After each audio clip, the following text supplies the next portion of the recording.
Hello and welcome back to my channel and welcome back to another potluck wrap up. This is where I put all the books that I have read over the last few months into this teapot and then I pull them out at random. Now, I have not posted very much in the last few months. Some months because it's been absolute chaos, but mainly because I have been so chronically ill.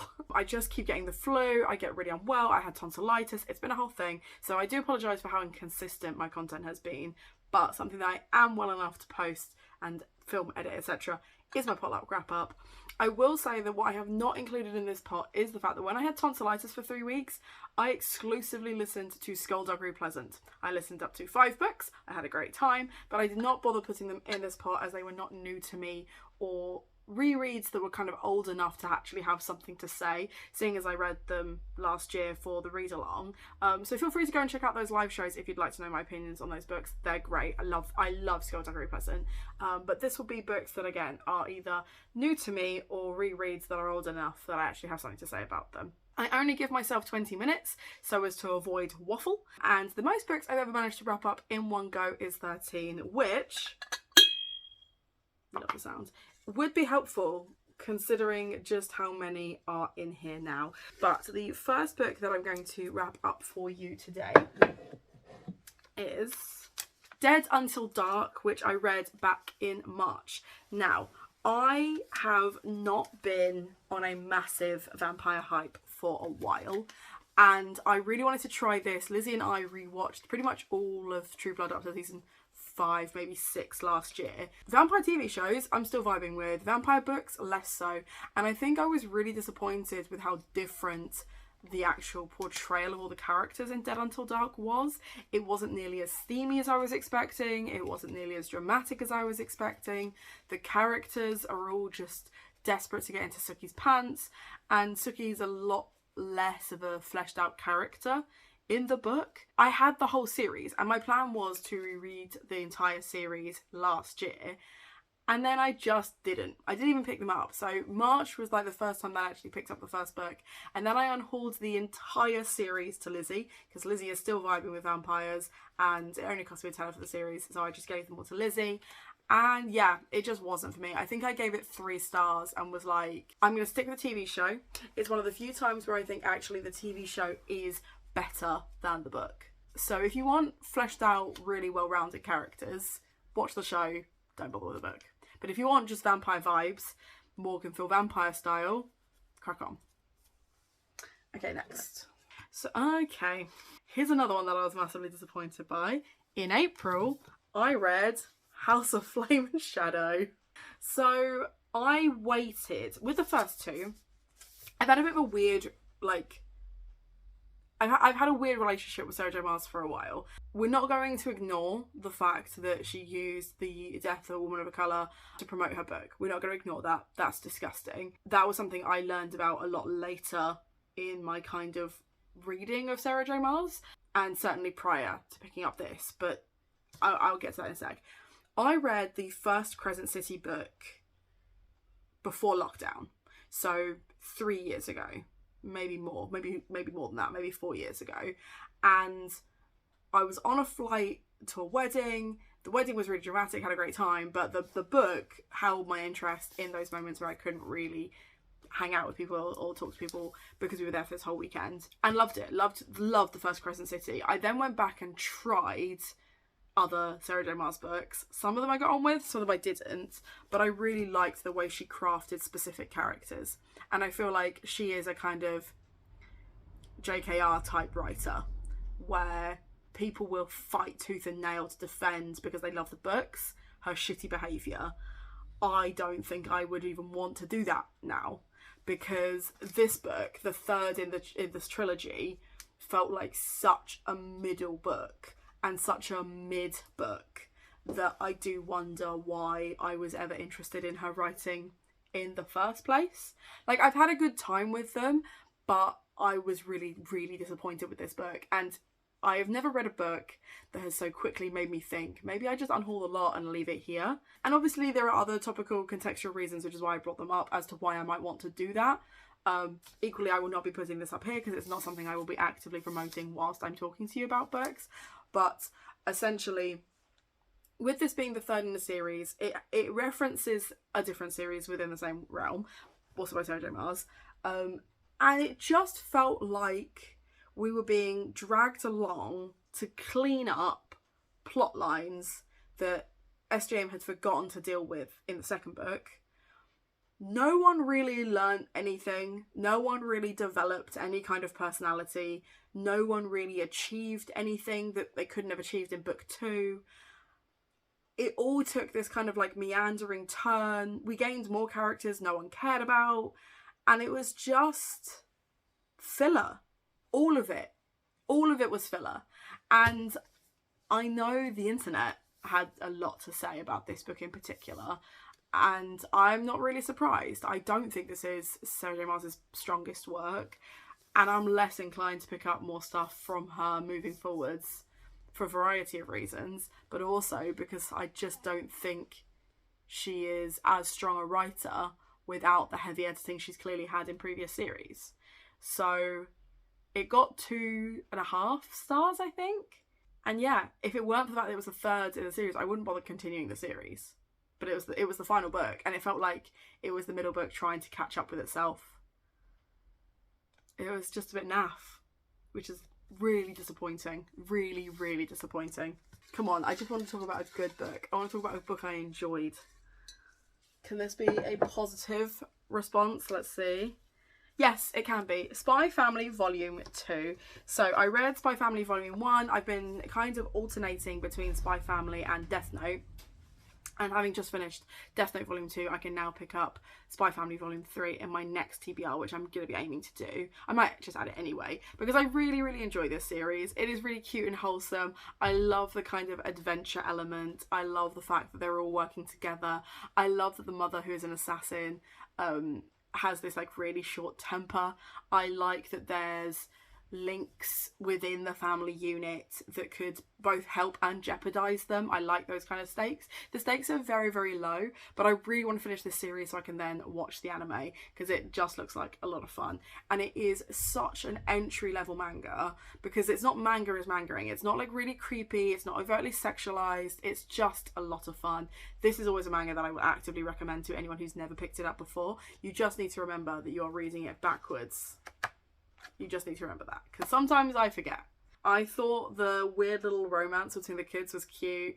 I thought the bonding between the parents worked really well. There's just a lot to like about this, and I think you should pick it up. I think you should go away and read it. Okay, next. Ice Planet Barbarians. Because I am potentially going back into teaching, what I'm going to do is I'm going to cut out my response to Ice Planet Barbarians, and I'm going to leave it for Patreons only. I'm going to put that one behind a paywall, guys. I'm very, very sorry. But I'm not talking about that one publicly. That's... You gotta get behind the wall if you wanna know what my thoughts on that were. Just know that it got 3.5 stars. And this if I was to do it non-verbally, it would be this. So, take from that what you will. Okay, next we have Teen Titans Robin. This is the 4th in the Teen Titans by Cami Garcia and Gabrielle Piccolo graphic novel series. What I really liked about the first 3 is they kind of set up characters to have a kind of romance, whereas in this one they focus far more on a sibling rivalry, which I really like the way this played out. I like the fact they've all got their own abilities and things, and they're all trying to help support Robin specifically in this novel, as he kind of takes under advisement essentially that he doesn't have to hate his new brother just because he's adopted, or one's adopted and he isn't. There's a lot of familial trauma in this one. Batman is only in it for like 3 pages, which I thought was really interesting because it really allows the 2 Robins to stand on their own as Robin and Nightwing. I really, really like that. I like the fact that the stakes of them being chased have been raised. And I just really like how they're slowly building the camaraderie between these characters. I feel like they're doing it the way DC really struggles to do in their actual films, but in this graphic novel series they're really managing to build them up together as a team, which is really, really important.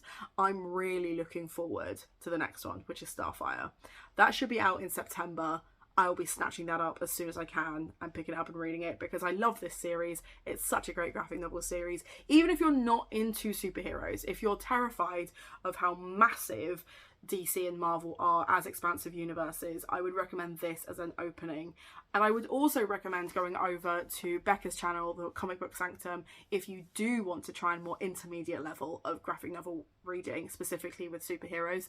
They are obsessed with Marvel. I don't know if they read DC as well, but I know they've read quite a few different sci-fi and superhero graphic novels, and they will absolutely be able to help you know where to start. But I would always recommend this series as a gateway.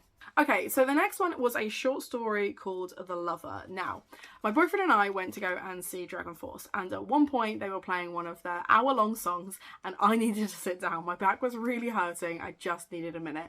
And Zach was in the mosh pit. Like, he was like at the front, shouting Greg's, rowing like a Viking, having a great time. And I just needed to sit down. So I went and sat, and I realised that I got access to, via my Kindle on my phone, the short story The Lover by Silvia Moreno Garcia. Now, I had been tempted to include this in our Gothic along, but because it was a short story and because I just wanted something to read there and then, I decided to read it there and then. And I made my way through it really quickly.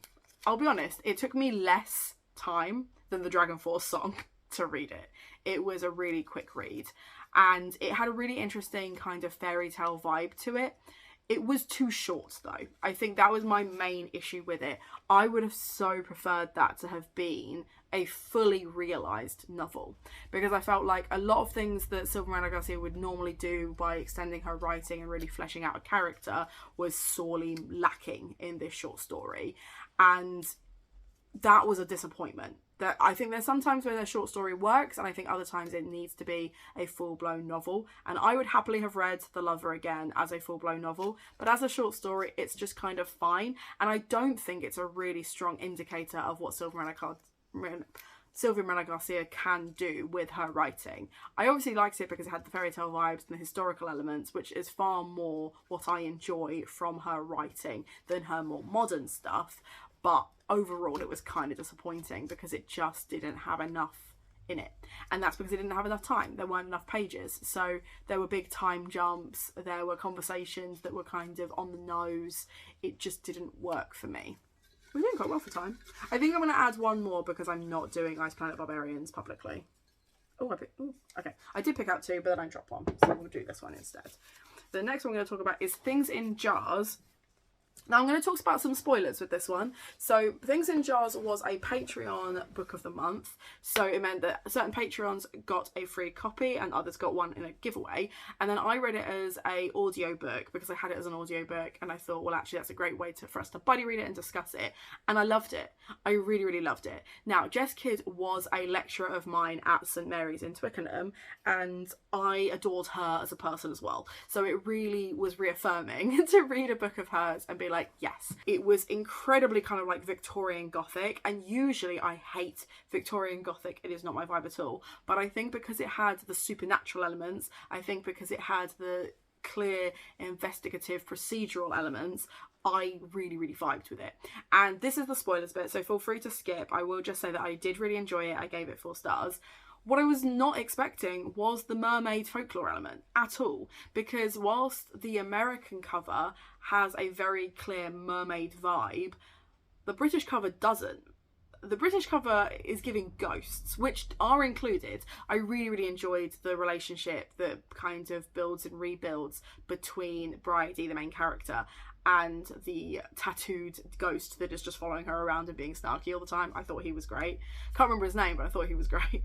But the mermaid element was really interesting to me. The idea that we think she's being kidnapped from her father for collectors because they think she's a mermaid, and what her true mythology was really, really interesting. The idea of having all of these specimen jars and having her live in this really secluded area, her abilities were really interesting.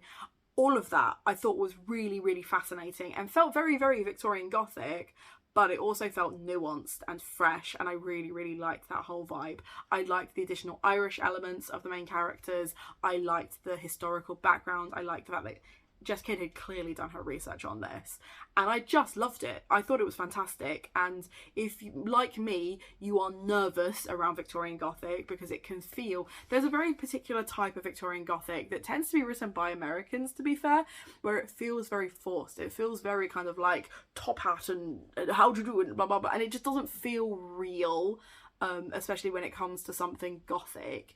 You don't necessarily need it to feel one for one real, but you want to have that kind of, you want it to feel authentic. You want to be taken along on a ride.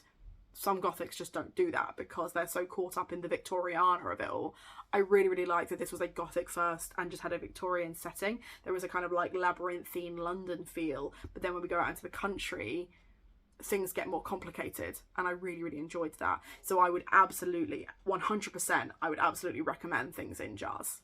It's a great novel, and it's a standalone as well, so you get to just enjoy as is. Although I would happily read more Bridie investigations. Okay, it is at 20 minutes, but I'm going to do one more for those of you who aren't paying for Patreon, so that you can still have your full 20 minutes worth. And You Made a Fool of Death with Your Beauty. This is one messy romance, and I really, really enjoyed it. I can't say that I liked any of the couplings, but what I did really, really like is the internal conflict that the main character is going through, dealing with a past love lost, dealing with the fact that the man that she loved, her husband, has died, and she is kind of filling this void with sex with other men and romance with other men. And her lesbian best friend, who is kind of doing the same but for her own reasons. I really, really enjoyed. I really liked the real diverse rep in this, but then did we expect anything else from Amezi? This is only my second Amezi book that I've ever read. The other one being Pet, which was traumatizing. This was traumatizing, but in a very, very different way. I really liked how subtle it was, and the fact that a lot of it is real internalized conflict, but with a very kind of beautiful external narrative, and where her that location and her life story and how she's developing her art and things like that were really, really beautiful. It's really hard though, because it's been really marketed as a romance, and I think it is, but I think romance girlies might be a bit scared of this because it is far more love story than it is a romance. But yeah, I really, really enjoyed this one. This one was a 4.5 stars. I couldn't really fault it, other than there were certain couplings that I just thought, that was a waste of time. But I get why she needed to build up to that. I get it. I just didn't enjoy it. But I enjoyed the rest of it. So go read it. It's good. Okay, that's not too bad. I managed to wrap up 8 books. I've still got way too many. Way too many. Let me know, what is the best book you've read over the last few months? If you just want to let me know you were here, feel free to leave a little hand emoji of some description in the comments down below. Make sure to like and subscribe. Treat yourself to something from Waypoint because it supports me and my content. And most importantly, have a nice day.